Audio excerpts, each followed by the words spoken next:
Hi guys, it has been a long time since we've gotten together for Winn Dixie. Because of Winn Dixie by Kate DeCamilla, my favorite children's author. So right now, the last time we were together, that was chapter 9, and she had met Gloria Dump. I know, what a weird last name. And so we're sitting here now with Opal being asked by Gloria Dump. She doesn't have really good eyesight, but she said she can read people by who they are. She can read their heart. So she's asking our friend Opal to tell her everything about her. And you know how Opal feels. She wants friends. And so she's really open to that. So let's see what happens in chapter 10. I told Gloria Dump everything. I told her how me and the preacher had just moved to Naomi and how I had to leave my friends behind. I told her about my mama leaving, and I listed out the 10 things that I knew about her.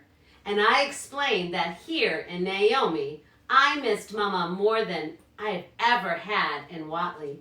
I told her about the preacher being like a turtle, hiding all the time inside his shell.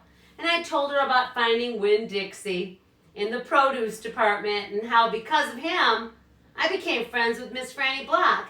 And I got a job working for a man named Otis at Gertrude's Pretz. And I got invited to Sweetie Pie Thomas's birthday party. I even told Gloria Dump about how Dunlap and Steve Dewberry called her a witch. But I told her that they were stupid. They were mean, bald-headed baby boys. And I didn't believe them. Not for long, anyhow. And the whole time I was talking, Gloria Dump was listening. She was nodding her head and smiling and frowning. And then she was saying, and is that right? I could feel her listening with all her heart, and it felt good. You know what? She said when I was all done. What? Could it be that you got more of your mama in you than just that red hair and freckles and running fast? Really, I said. Like what? Like maybe you got her green thumb. The two of us could plant something and see how it grows. Let's go test your green thumb. Okay, I said. What Gloria Dump picked for me to grow was a tree. Or she said it was a tree. To me, it looked more like a plant. She had me dig a hole for it and put it in the ground and put the dirt right over it really tight, like it was a baby and I was tucking it into bed. What kind of tree is it? I asked Gloria Dump. It's a wait and see tree. What's that mean? It means you gotta wait for it to grow up before you know what it is. Can I come back and see it tomorrow? I asked. Child, as long as this is my garden, you're welcome in it. But that tree ain't gonna have to change much by tomorrow. But I want to see you too, I told her. I ain't going nowhere. I'm gonna be right here. I woke Winn Dixie up then, and he had peanut butter in his whiskers, and he kept yawning and stretching. He licked Gloria Dump's hand before we left, and I thanked her. That night when the preacher was tucking me into bed, I told him how I got a job at Gertrude's Pets, and I told him all about making friends with Miss Franny Block and getting invited to Sweetie Pie's birthday party, and I told him about meeting Gloria Dump. Winn Dixie was laying on the floor, waiting for the preacher to leave so he could hop up on the bed like he always did. When I was done talking, the preacher kissed me goodnight, and then he leaned over and gave Winn Dixie a kiss too, right on top of his head. All right, now you can go ahead and get on up there, he said to Winn Dixie. Winn Dixie looked at the preacher. He didn't smile at him, but he opened his mouth wide like he was laughing, like the preacher had just told him the funniest joke in the world. And this is what amazed me the most. The preacher laughed back. Winn Dixie hopped up on my bed for sure, and the preacher got up and turned out the light, and I leaned over and I kissed Winn Dixie too, right on the nose. But he didn't notice. Winn Dixie was already asleep and snoring. Chapter 11. That night there was a real bad thunderstorm. But what woke me up wasn't the thunder and lightning. It was Winn Dixie whining and butting his head against my bedroom door. Winn Dixie, what are you doing? He didn't pay any attention to me. He just kept beating his head against the door and whining and whimpering. And when I got out of bed and went over to put my hand on his head, he was shaking and trembling so hard that it scared me.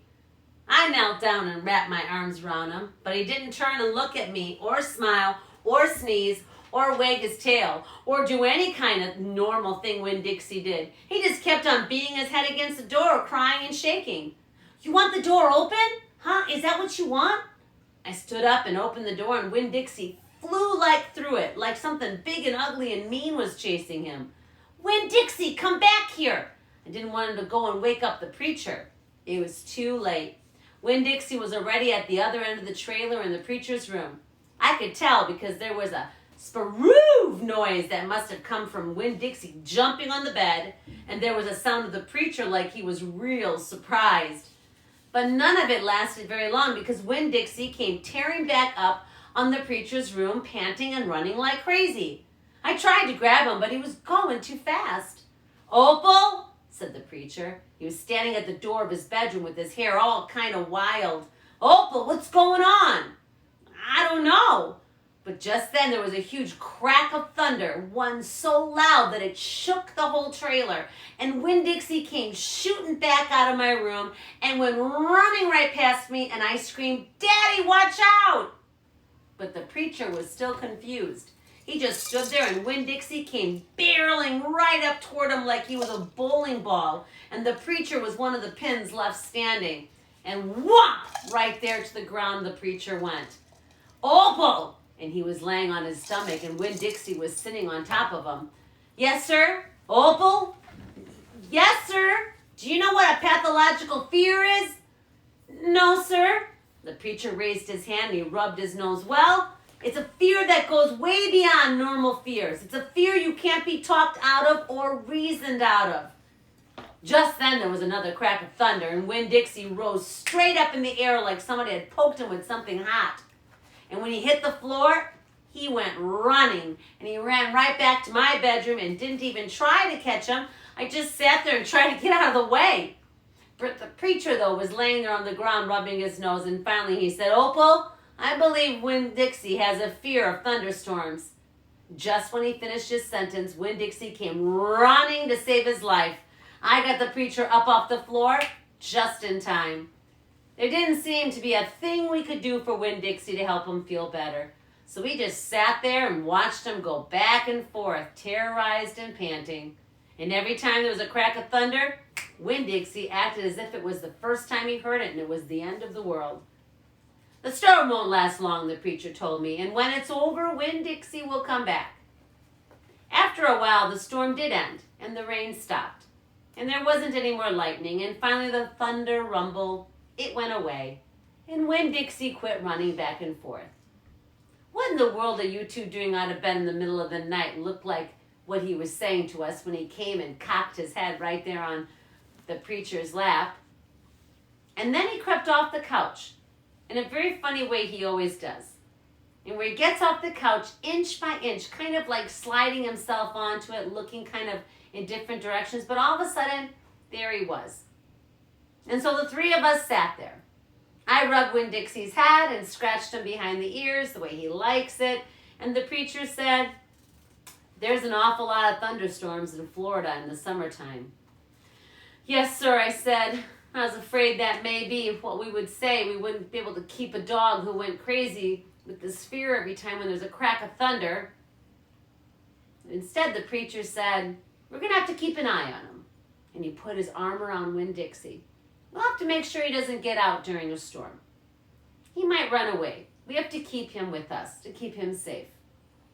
"Yes, sir," I said again, and all of a sudden it was hard for me to talk. I loved the preacher so much. I loved him because he loved Winn Dixie. I loved him because he's going to forgive Winn Dixie for being so afraid. But most of all, I loved him for putting his arm around Winn Dixie like that. Like he was already trying to keep him safe. You guys, next time we're together, we'll read chapter 12. Have a great day, all right? I'll see you later.